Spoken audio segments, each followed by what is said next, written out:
good, the bad, and ugly. I thought I'd fill you all in on some little known facts about our presidents that history books or Fox News don't tell you about. The phrase, "you gotta be shitting me," actually came from the Revolutionary War. Now everybody says you gotta be shitting me, but they didn't realize it goes that far back. Seems George Washington was crossing the Delaware with all his men. There were 33 of them all together. And it was rough and raining and dark, and he summoned Corporal Peters, his main man there, go up on the front and wave his lantern so they could see where they were going. Well, Corporal Peters got up there and was waving his lantern, a big wave hit him and rushed him down the river. They couldn't save him. And they went on, they got across the shore, and they saw this light up there, and decided to seek shelter, and they got up there, and it turned out to be the local brothel. And he said, "Ma'am, I'm General Washington, and my men here, and we're looking for some warmth and comfort." And she said, "Well, that's our specialty." And she said, "Well, y'all come on in." She said, "How many of there are you?" And he said, "There's 32 of us, ma'am, without Peters."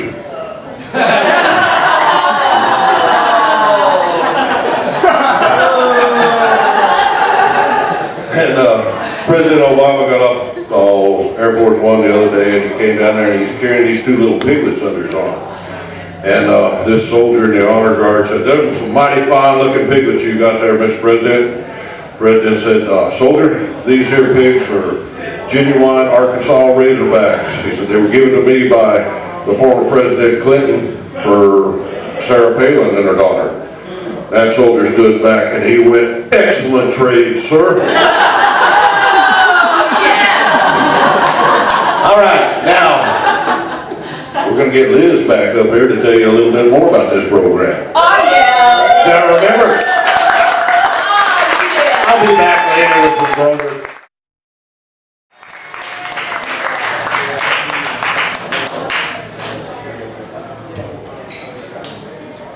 Well, for those of you that don't recognize it from last time, I was that guy in your class when you were growing up that your mom used to point out to you and say, "That's the type of guy that nice girls like you don't date." No, But I took an aptitude test in high school, and it showed up I was either going to be an evangelist or a bum. I didn't see a whole lot of difference in either one of them. They both beg for your hard-earned money. One of them's righteous, one of them's self-righteous, take your pick.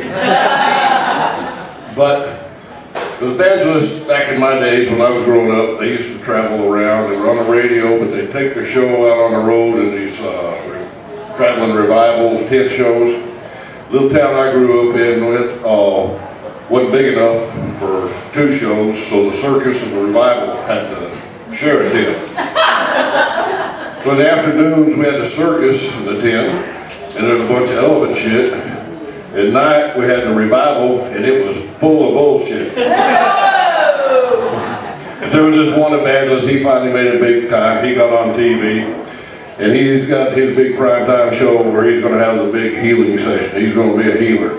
He's got Mr. Smith up there on the stage. Mr. Smith's been crippled since birth. Mr. Jones sitting there, he had speech impediment since birth. He wraps his curtain back around him, and he gets out there and he starts praying, and he gets the congregation into it. Everybody's hollering and crying and screaming and everything. And he said, "All right now, Mr. Smith," he said, "I want you to throw your right crutch out of that curtain." And whoa, here comes that right crutch flying out of the curtain. And he said, "All right, Mr. Smith, I want to see that left crutch out of that curtain now." Oh, here comes that left crutch, and while the crowd is just screaming and hollering and falling on the floor and talking in tongues and everything. And he said, "All right now, Mr. Jones, speak to us." Mr. Jones goes, "Mr. Smith just fell on his ass." He kind of wore out his welcome real quick here in the States, so he decided to take his his word over to some of the remote tribes of Africa. And he got back in there, and they got him all settled in a tent. Being a good evangelist he was, ready to get out there and get going. So he went over to inject some of his wisdom into the chief's daughter. And they got going and they're naked and they're going at it, and then all of a sudden she starts yelling, wahoo, wahoo, wahoo, and he thinks he's doing good and he's just getting at it. And he gets up the next morning and the chief sends some guys over to get him and said, you know, they want him to go play golf before he starts his preaching.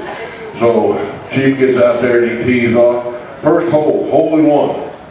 This guy thinks, man, I got to say something in this guy's language to show some appreciation here. So he goes, wahoo, wahoo, wahoo. And the chief looking over at him and goes, what you mean wrong hole?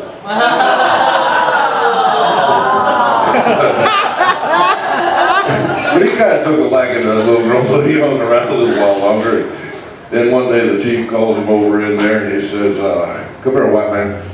He said, look around. He said, everybody in this tribe, in this little town here, he said, black. He said, my daughter just had a white baby. Explain that. Being the silver-tongued evangelist he is, he said, that's no problem, chief. He said, come here. I walked outside and he said, you see that herd of sheep up there? Chief said, yeah. He said, see how they're all white and there's one black one right in the middle? Chief looked at him and he goes, you don't tell nobody? I don't tell nobody. he figured his luck had run out that place, so he headed back to the States. He got back to the States, and I happened to be on one of his connecting flights. And I was sitting by the window, and he's sitting over in the aisle.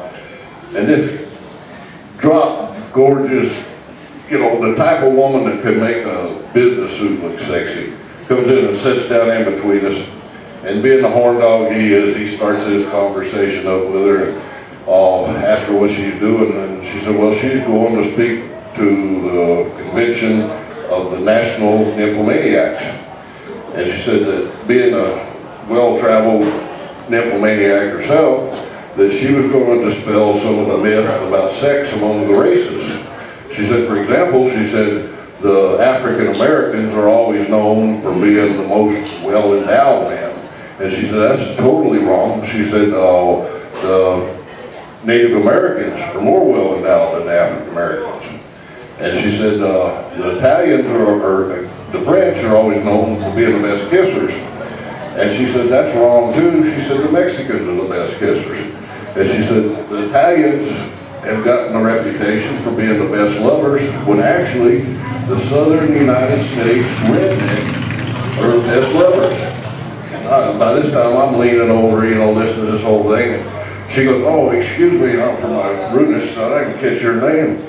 And I said, oh, well, the name's Tonto, man. Tonto Garcia. But my friends just call me Bubba. Thank you very much. Y'all support the place here. We're going to get Ed back up here one more time.